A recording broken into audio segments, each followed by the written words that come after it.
अनुसूचित जाती आरक्षण उपवर्गीकरण लागू करण्याच्या मागणीसाठी सांगलीत मातंग समाजाचं आंदोलन.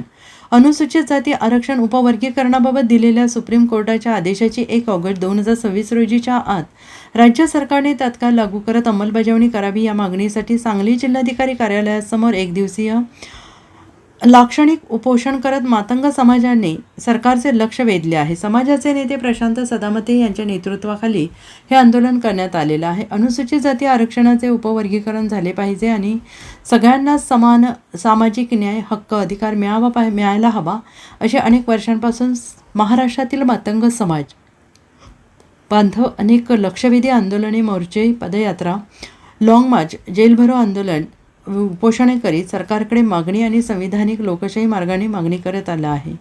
त्या अनुषंगाने सुप्रीम कोर्टाने दिनांक 1 ऑगस्ट 2024 रोजी महाराष्ट्रामध्ये अनुसूचित जाती आरक्षणाचे वर्गीकरण करण्यात यावे असा निकाल दिला आहे. त्यानंतर राज्य सरकारने न्यायमूर्ती अनंत बदर यांच्या अध्यक्षतेखाली त्रिसदस्यीय समिती स्थापन करून राज्यभरातील अनुसूचित जाती आरक्षण उपवर्गीकरणाबाबत अहवाल सादर करून राज्य सरकारकडे दिला असून तात्काळ राज्य सरकारने आता मातंग समाजाचा अंत न पाहता साहित्यरत्न लोकशाहीर डॉक्टर अण्णाभाऊ साठे यांचे जयंती दिनांक 1 ऑगस्ट 2026च्या आत तात्काळ अनुसूचित जाती आरक्षण उपवर्गीकरणाबाबत दिलेल्या सुप्रीम कोर्टाच्या आदेशाची अंमलबजावणी करण्यात यावी या मागणीच्या समर्थनार्थ सांगली जिल्हा मातंग समाजाच्या वतीनं सांगली जिल्हाधिकारी कार्यालयासमोर मातंग समाजाचे प्रशांत सदामते यांनी एक दिवसीय लाक्षणिक उपोषण करीत मागणी करण्यात आली.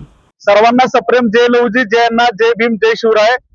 मी मातंग समाज बांधव प्रशांत सदामते आज मंगळवार दिनांक 30 जून रोजी सांगली जिल्हाधिकारी कार्यालयासमोर समस्त मातंग समाज सांगली जिल्ह्याच्या वतीने या ठिकाणी आम्ही एक दिवसीय लाक्षणिक उपोषण करतोय. प्रामुख्याने आमची मागणी अशी आहे, 1 ऑगस्ट 2024 ला सुप्रीम कोर्टानं जो आरक्षण उपवर्गीकरणासंदर्भात जो निकाल दिलेला आहे तर त्या निकालाची तात्काळ अंमलबजावणी करत राज्य सरकारनं महाराष्ट्रातील अनुसूचित जाती आरक्षण उपवर्गीकरण येणाऱ्या 1 ऑगस्ट 2026च्या आत लागू करावं या मागणीसाठी या ठिकाणी एक दिवशी आम्ही उपोषण करतोय.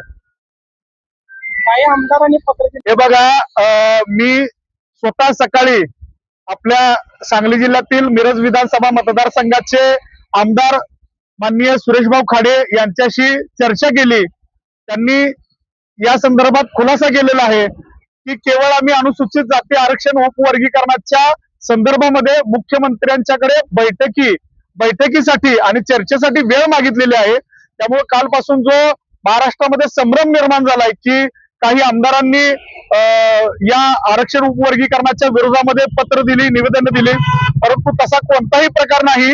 अबकड कशा पद्धतीने झालं पाहिजे व उपवर्गीकरणासंदर्भात चर्चा करण्यासाठी मुख्यमंत्र्यांच्याकडे आमदारांनी वेळ मागितलेली आहे.